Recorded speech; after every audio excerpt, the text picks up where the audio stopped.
બ્રિજના નિર્માણ દરમિયાન દુર્ઘટના બની 10 ફૂટની ઊંચાઈથી એક શ્રમિક નીચે પટકાયો। કોલમનું સેન્ટરિંગ કામ થઈ રહ્યું હતું અને એ વખતે આ દુર્ઘટના થઈ।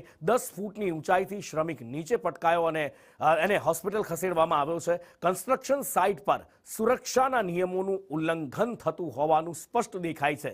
હેલ્મેટ, સેફટી બેલ્ટ શ્રમિકોને આપવામાં નથી આવતા અને એના વગર કામ કરવામાં આવે છે। શ્રમિકોના જીવ સાથે જોખમ ખેડવામાં આવે છે। કોન્ટ્રાક્ટરની આ ગંભીર બેદરકારી છે। ત્યારે સવાલ એ થાય છે કે એક દુર્ઘટના પછી આ બીજી દુર્ઘટના થઈ અને શું કોઈ મોટી હોનારતની તંત્ર રાહ જોવે છે? સુરક્ષા સાધનો વિના આ કામ કેવી રીતે થઈ રહ્યું છે? કોની મીઠી નજર નીચે થઈ રહ્યું છે? એ પણ એક સવાલ છે। શું કોન્ટ્રાક્ટરની બેદરકારી આ છે તંત્રને દેખાતી નથી કે પછી તંત્ર જોઈને આંખ આડા કાન કરીને ચૂપ બેઠું છે?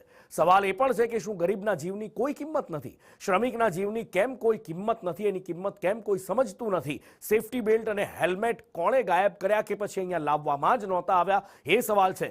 10 ફૂટ ઊંચે જ્યારે કોઈ કામ કરી રહ્યું હોય તો સ્વાભાવિક રીતે એની પાસે સુરક્ષાના સાધનો હોવા ખૂબ જરૂરી છે, પણ એ સુરક્ષાના સાધનો કેમ નહોતા આપવામાં આવ્યા? આ ગંભીર બ્રિજની સાઇટ પર ચેકિંગ કેમ નથી થઈ રહ્યું? જે શ્રમિક ઇજાગ્રસ્ત થયો છે એની જવાબદારી કોણ લેશે? નિયમોના ઉલ્લંઘન સામે અધિકારીઓ કેમ મૌન ધરીને બેઠા છે? બેદરકાર કોન્ટ્રાક્ટર સામે પગલાં કેમ નથી લેવામાં આવતા? એ સવાલ છે। કારણ કે એક બાજુ આ બ્રિજ જર્જરિત હતો, એમ છતાં એને ચાલુ રાખવામાં આવ્યો હતો। બાજુમાં નવા બ્રિજ માટેનું કામ વર્ષોથી થશે કહેવાય રહ્યું હતું, પણ થયું નહોતું। એ બ્રિજ તૂટ્યો, મોટી દુર્ઘટના થઈ, 12 લોકોના મૃત્યુ થયા। એક વ્યક્તિનું ટેન્કર દિવસો સુધી ત્યાં ફસાયેલું રહ્યું, એને અઢળક આર્થિક નુકસાન થયું અને એ પછી જ્યારે બ્રિજની કામગીરી થઈ રહી છે ત્યારે પણ અહીંયા લાલિયાવાડી જ દેખાઈ રહી છે।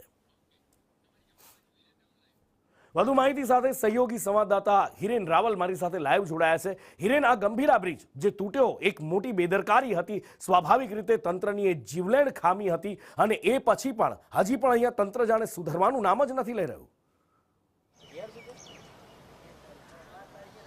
જો બેદરકારી ઉપર બેદરકારીઓ આમાં સામે આવી રહી છે। સરકારી તંત્રની, કોન્ટ્રાક્ટરની, આ તમામ લોકોની જવાબદારી અહીંયા ફિક્સ થતી હોય છે, કારણ કે આ દુર્ઘટના પછી જે નવા બ્રિજનું કામ શરૂ કરવામાં આવ્યું, આ સાથે જે બ્રિજ તૂટ્યો છે એ બ્રિજનો જે તૂટેલો પોર્શન છે ત્યાં પણ એસએસનું એટલે કે સ્ટેનલેસ સ્ટીલનું કામ કરી અને એને ટેમ્પરરી શરૂ કરવા માટેની કામગીરી પણ ત્યાં ચાલે છે।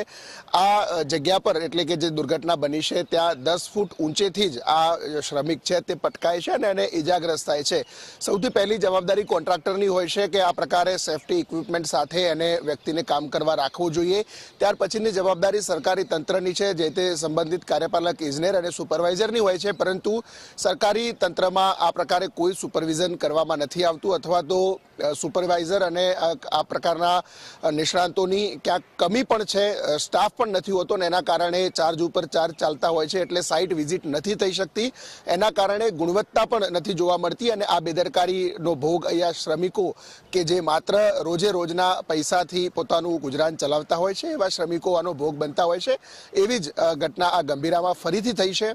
જે શ્રમિક રોજે રોજની મજૂરી કરી અને પૈસા કમાતો હોય છે એવા શ્રમિકે આ બેદરકારીના ભોગના કારણે પોતાના ઈજાઓ છે તે એની સહન કરવી પડી છે। માત્ર 10 ફૂટ ઉપરથી પડવાના કારણે આ ઈજાઓ થઈ છે। ન તો કોઈ સેફટી હેલ્મેટ હતો, ન તો કોઈ જેકેટ હતું અથવા તો ન કોઈ અન્ય સેફટી ઇક્વિપમેન્ટ એમને આપવામાં આવ્યા છે। ન માત્ર આ વ્યક્તિ કોઈ પણ વ્યક્તિને આપવામાં નથી આવ્યા, કારણ કે માત્ર નિયમો કાગળ ઉપર જ રહેતા હોય છે। હિરેન, માહિતી બદલ આભાર।